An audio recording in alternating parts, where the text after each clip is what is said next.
Bengkulu, seorang nenek di Kabupaten Seluma diduga ditelantarkan oleh menantunya setelah rumahnya dijual.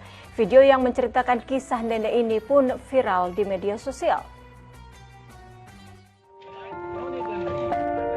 Video yang memperlihatkan seorang nenek duduk sendiri beralaskan tikar di antara puing rumah miliknya ini viral di media sosial dan menarik perhatian publik. Peristiwa ini terjadi di Desa Tangga Batu, Kecamatan Seluma Selatan, Kabupaten Seluma, Bengkulu. Dinas Sosial membenarkan penelantaran sang nenek yang bernama Majwa, tapi bukan oleh anaknya, melainkan oleh menantunya yang menjual rumah. Anak dari Majwa telah meninggal dunia beberapa waktu lalu, sedangkan sang menantu diduga menjual rumah Majwa secara sepihak. Tanah dia atau tanah anaknya itu dijual oleh menantunya. Kebetulan anaknya itu sudah meninggal.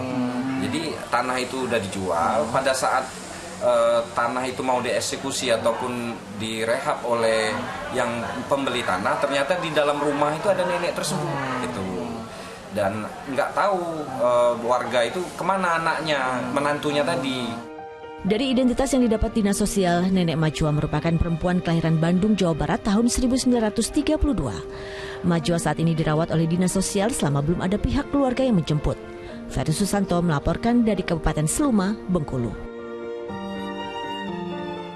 Ya, kita doakan semoga Nenek Majwa diberikan kesehatan dan semoga pihak keluarga segera menjemputnya. Ustaz Erik, pastinya menikah itu bukan hanya menyatukan dua insan, tapi juga menyatukan dua keluarga.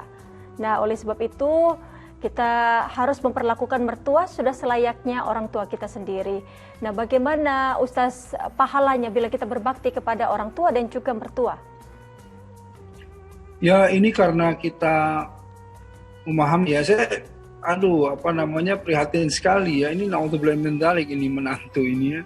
Tapi intinya semoga pemerintah daerah ya, semoga ada melihat para agnia ya, para dermawan, antum semua yang melihat tayangan ini semoga tergerak ya untuk kemudian memberikan bantuan kepada nenek Najwa ini, bantuan yang layak lah ya.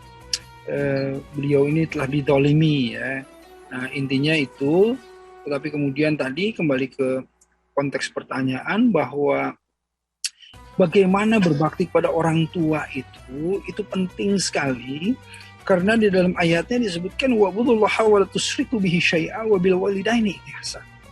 Jadi beribadahlah kamu kepada Allah, jangan kamu mempersekutukannya. Ya, jadi syirik itu dosa yang ketika orang meninggal dalam keadaan syirik itu tidak diampuni oleh Allah. Jadi penting sekali ya, wala tusyriku bihi syai'a, jangan kamu mempersekutukan atau syirik kepada Allah, dan berbuat baiklah kepada kedua orang tua. Jadi bayangkan ayat ini menyandingkan dosa syirik dengan berbakti kepada orang tua.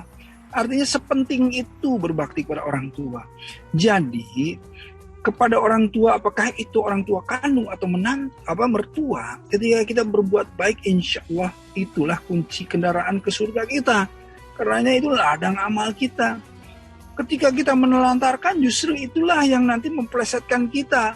Ya, malah kita masuk ke dalam neraka. Auzubillahi min dzalik. Karenanya apa? Karena muliakan mereka. Berikan sesuatu yang bahkan kata Rasulullah SAW pun, 2 buah gunung emas pun kau berikan kepada orang tua atau kepada ibumu, ya kamu belum bisa membalas bakti ibumu kepadamu. Coba bayangkan 2 buah gunung emas, coba bayangkan. Nah, karenanya ayo ya, bagi yang masih mempunyai ibu, insya Allah ya segera muliakan, segera hormati, segera berbakti kepada orang tua, insya Allah. Ustaz, mungkin banyak perselisihan yang terjadi antara mertua dan menantu, Ustaz, seperti terkait nafkah. Nah, sebagai kepala rumah tangga, mana yang lebih wajib didahulukan, menafkahkan istri dan anak atau orang tua, Ustaz? Nah, gini ya, yang paling berhak atas seorang wanita ya adalah suaminya. Yang paling berhak atas seorang lelaki adalah ibunya. Coba bayangkan. Jadi apa? Jadi seorang lelaki, ya seorang pemimpin rumah tangga yang soleh, yang paham, ya yang alim, dia pasti akan bertanggung jawab kepada ibu, istri dan anaknya.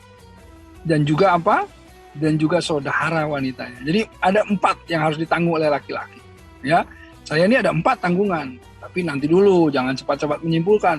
Siapa 4 wanita ini? Pertama adalah ibu. Yang kedua adalah istri. Yang ketiga adalah anak-anak perempuannya. Yang keempat adalah saudara perempuan. Ini sampai kapanpun ini. Ya, jadi jangan berpikir bahwa ada waktunya, tidak, tapi sampai kapanpun ketika anak perempuan kemudian dia mendapatkan permasalahan, ketika dia tidak mendapatkan suami yang menafkahinya dan lain-lain, itu menjadi tanggung jawabnya. Ketika saudara perempuannya tiba-tiba bercerai atau bagaimana ada masalah, itu menjadi tanggungannya. Ketika ibunya masih ada, itu berarti masih ditanggung oleh istrinya. Tentu sedekah yang terbaik itu adalah sedekah kepada keluarganya, kepada istri dan anak-anak. Nah, jadi itulah ya yang harus dipahami. Jangan sampai ya hal seperti ini tidak dipahami, karena inilah yang biasanya jadi perselisihan gitu. Baik, di informasi selanjutnya Ustaz.